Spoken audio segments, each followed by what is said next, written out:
อันนี้คือบุเห็นออกดอกออกแดกน้ำเขาพี่น้องมึงเนี่ยใบเต็มอยู่ขนุนขนงเต็มไปหมดพี่น้องเลย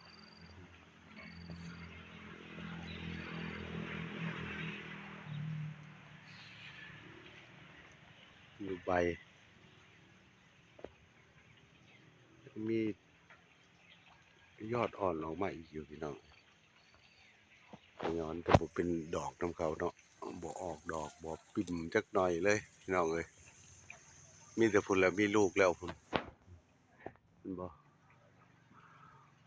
ของหวานผู้เฒ่าพี่น้องเลยสุกแหละกำลังหวานเลยแหละพี่น้องเลยดิผู้เฒ่าครับหมากพี่น้องสุกมาแล้ว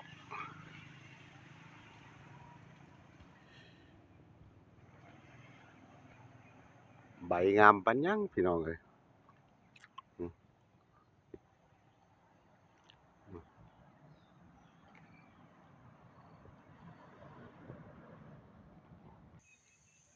นี่กระแปลงผัก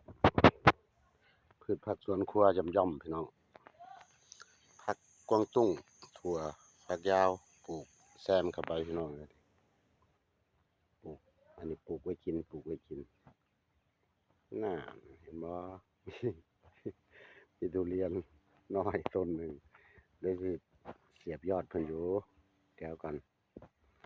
โตขึ้นอีกหน่อยหนึ่งกันนี่ทั้งแตงทั้งถั่วกวางตุ้งหน่อไม้ก็มีผมเห็นบ่กำลังแตกหน่อใหม่3-4หน่อแล้วพี่น้องเอ้ยแต่กล้วยนี่ดีหนาตึบเลยกล้วยนี่หนาตึบเลยพี่น้องเอ้ยหญ้าแห้งหนาครับโอเคครับพี่น้องประมาณนี้ครับ